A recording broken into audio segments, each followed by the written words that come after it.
All right, we love highlighting good stories in the midst of all of this crisis. 914 right now, a family-owned distillery in Fairfield, New Jersey, now doing its part to fight the coronavirus. So they've shifted their focus from making vodka to making hand sanitizer for anyone who needs it. Joining us this morning is the owner of the Claremont Distillery, Tim Cother. So good morning to you, Tim, and thanks so much for joining us. Thank you for having me. You are clearly in the distillery this morning. So how much hand sanitizer have you made since you started doing this last week? And what made you think of the transformation? About 8 days ago. Okay. And I would say we've made approximately 1,000 gallons wow. At this point in time. And we continue to produce pretty much 18 to 20 hours a day. That is fantastic. Show us around a little bit because the distillery is behind you. How do you transform making alcohol into making hand sanitizer? Well, hand sanitizer is primarily alcohol-based. Yeah. Right. The guidelines are anywhere from 60 to 70% alcohol. And literally, we have the expertise in making the alcohol, which is the toughest point, or the toughest part of it. And we then have just been mixing it, blending it with aloe vera oil. It's an aloe vera juice concentrate that we add water to, glycerin, and then xanthan gum to, get the viscosity. Can I just say what you're doing is absolutely incredible. And I want to highlight the fact that you're not selling this hand sanitizer. You're actually giving it away. Right. So who are you supplying right now?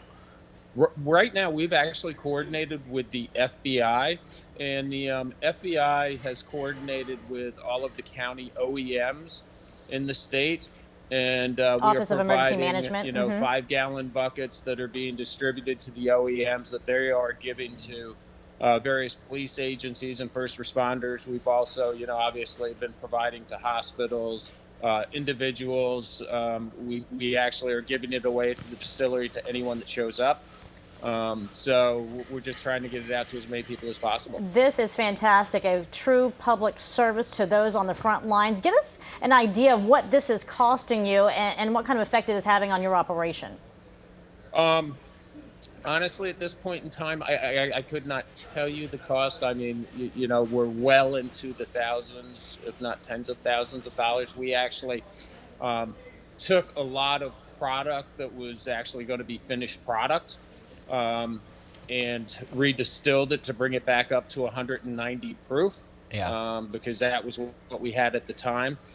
So, that retail value is tens of thousands, but, our costs, we're well above $10,000 at this point in time. Tim, let me highlight this. And our overall operations have just come to a standstill as far as producing alcohol and selling it. I think you have kindness and goodness running through your blood. You were at ground zero during 9/11, and you told one of our producers here that what you're witnessing right now with the people coming together reminds you of that time in our city right after 9/11. So, is that why you kind of thought, let's turn our operation around? This just seems like it's in your DNA.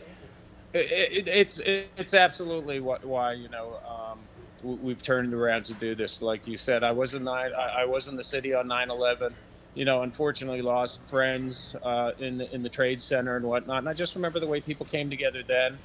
I have 2 young children that weren't alive then. And I think it's actually just a really good lesson for them to see, hey, humanity and society should come first before anything else, and do what you can do. And they've been here working with me. You have inspired me today. Absolutely. Seriously, you really have. Your story is incredible. What you're doing is incredible. Thank you. Thank you to your family. Thanks to the workers who continue to show up there to do this for the communities around you. They're really the ones that I would like to thank. I mean, I actually have a couple of employees that, were part-time employees that got laid off from their full-time jobs last week. We're fortunate enough that we're able to keep them employed now pretty much 24/7.